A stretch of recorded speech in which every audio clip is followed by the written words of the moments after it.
A Boy's Guide to Starship Survival. By Elton Gar. Chris leaned back in his chair, then, glancing up at Molly's irritated expression, he leaned forward, the legs of the chair hitting the ground hard enough to draw everyone's attention. She had told him hundreds of times not to lean back in his chair, and she opened her mouth to tell him again. Not that it mattered. He was 14, and in about a month, he'd be put into cryosleep along with everyone else, and wouldn't be woken until they reached their new home hundreds of years from now.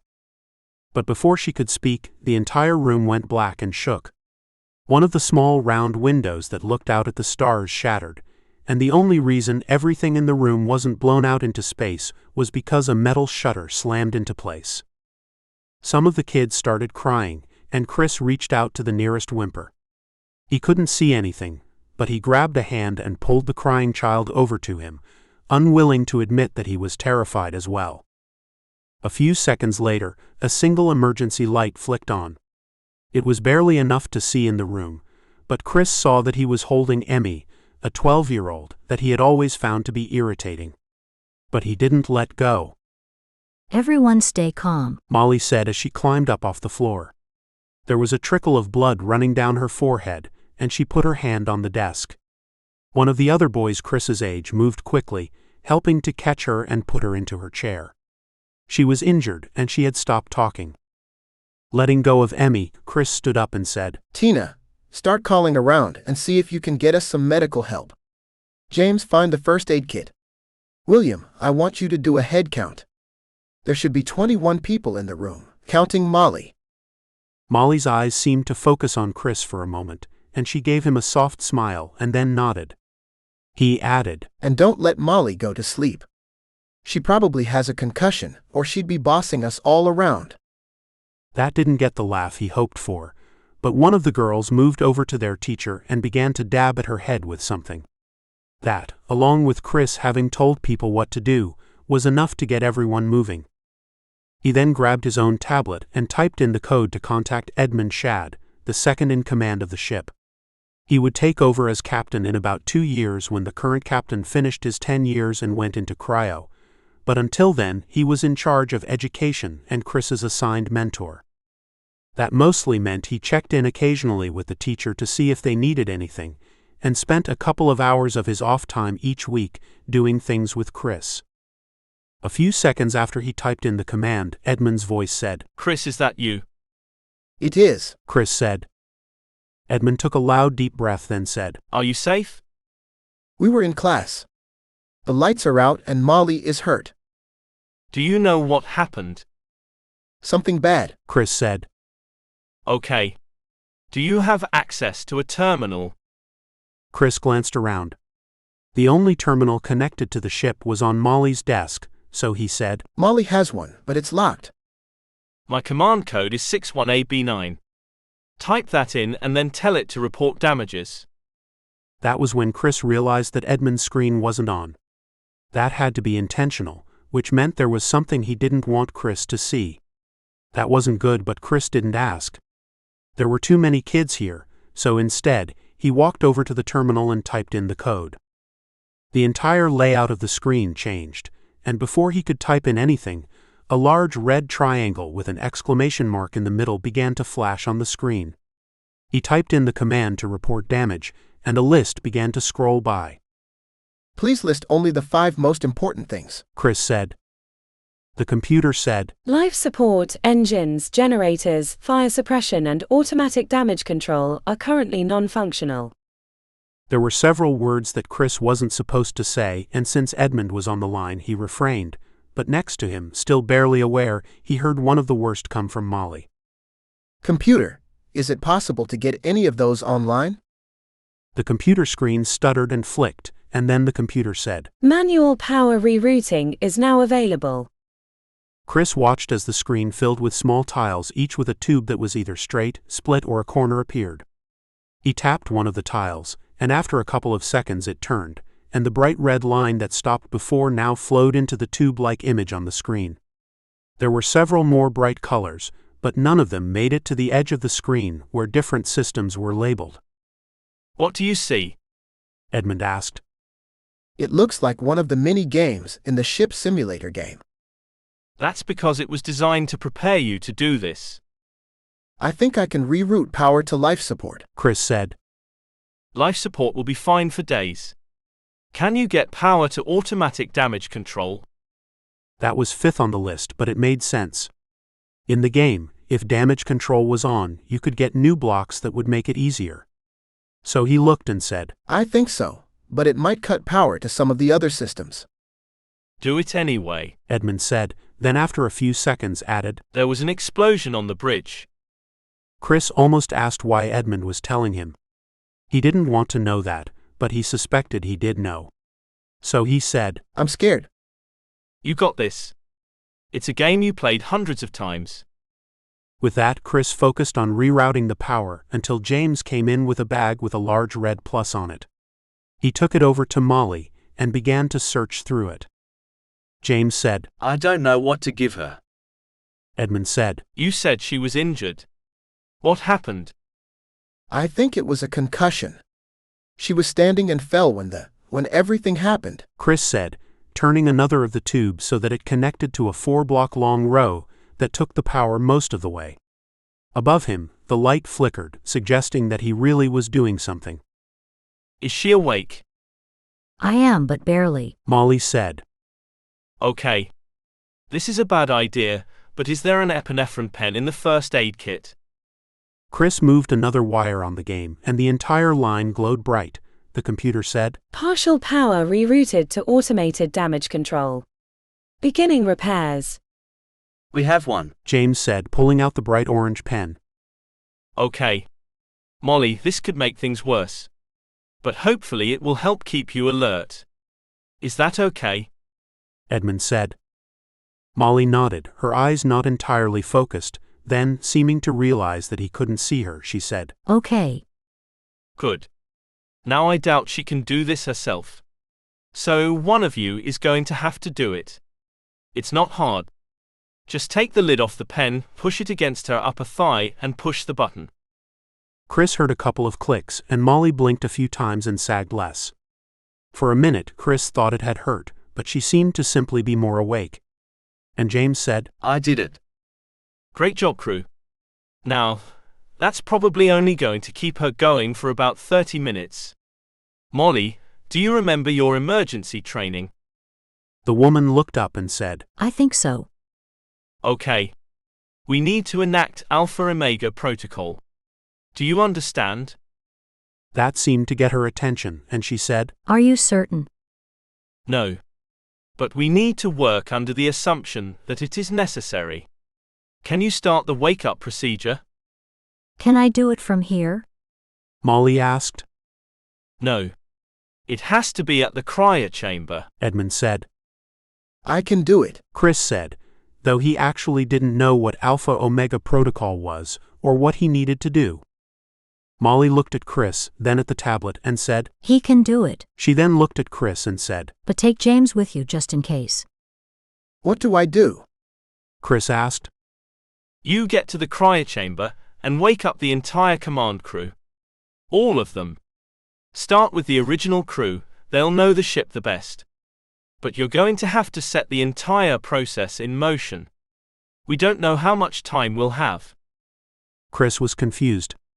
They weren't supposed to wake up anyone, except to replace someone that was going into cryosuspension. But he didn't argue, instead he said, I'm on my way.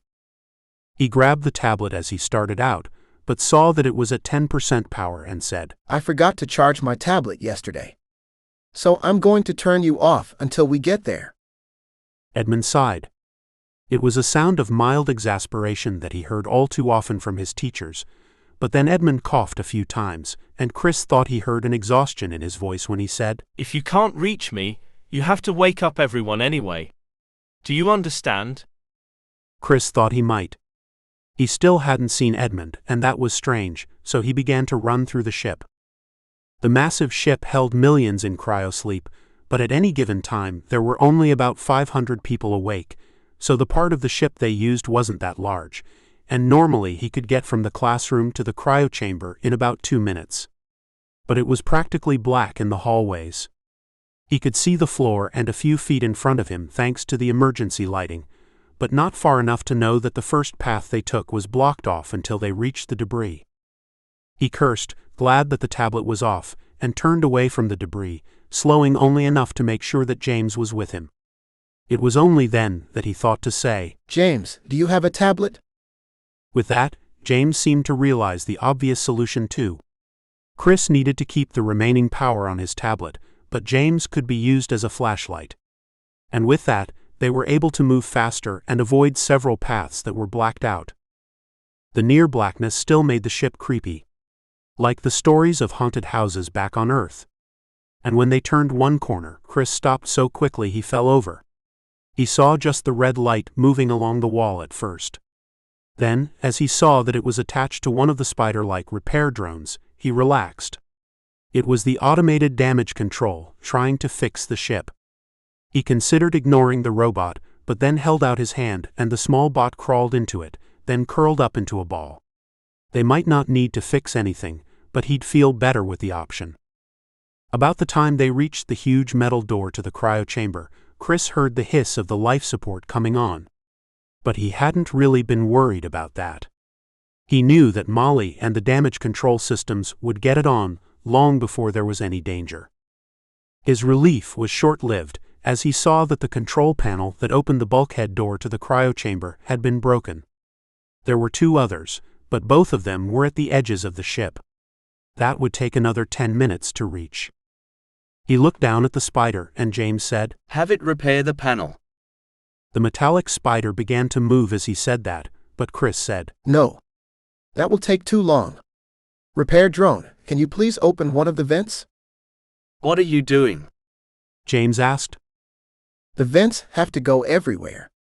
We know there is oxygen in the cryo chamber, so we'll go through them. The spider crawled out of his hand, and in seconds had removed the piece of metal that covered the vent. Behind it was a large fan, but that came out easily enough as well, revealing a metal tunnel that he doubted any adult could get through. In fact, he doubted that James, who was about 3 inches taller and 30 pounds heavier than Chris, could, so he said, Find another spider and get it working on opening the door. Why can't you leave that one? James asked. Because I need it to open the way out, Chris said. Right. I forgot, James said, though Chris doubted that he had ever known.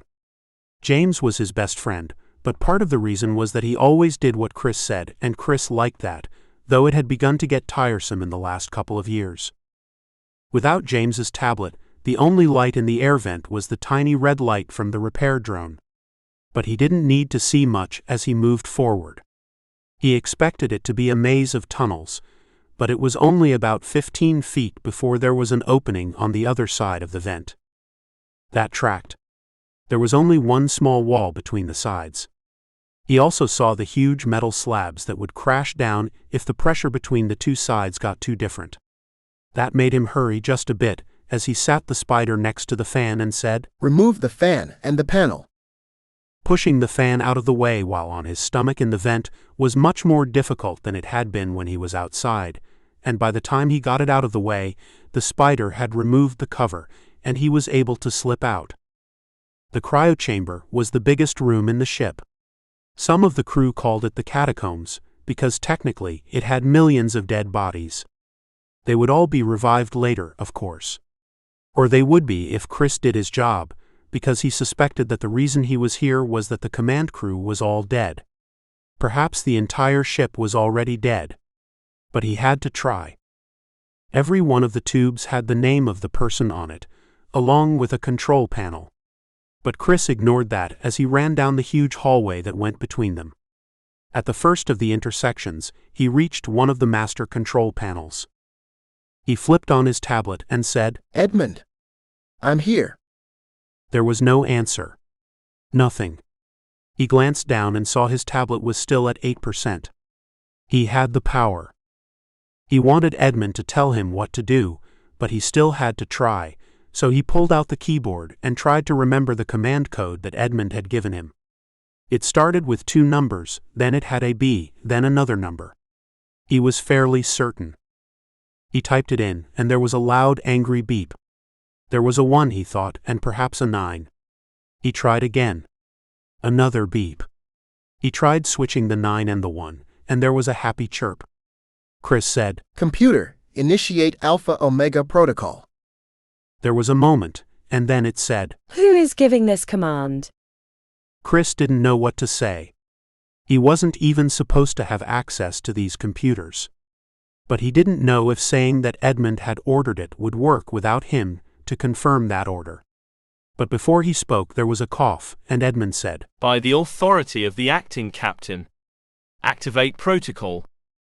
Lights all around the chamber came on, and Chris wasn't sure if that was because the automated repair had fixed the lights or because of the protocol, but the sound of hissing as the chambers began to come online sounded like thousands of tiny air leaks. But he was too exhausted to care. He just leaned against one of the cryochambers and slid to the ground. 5 minutes later, a man far taller than anyone who had lived his life on a ship would be looked down at him, then held out his hand and said, Did you initiate the protocol? I did. I'm Chris. Chris said. A bit young to be captain. But I do believe in the chain of command.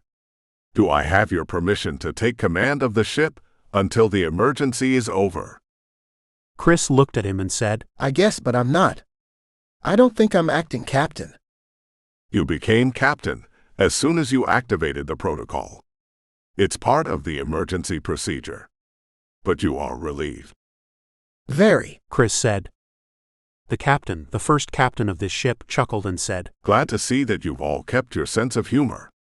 He then turned to a woman and said, Susan, it's good to see you. Can you get repair teams on whatever this mess is?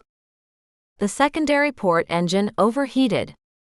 It caused a cascade failure. We can fix it, but everyone on the bridge. She stopped and looked at Chris.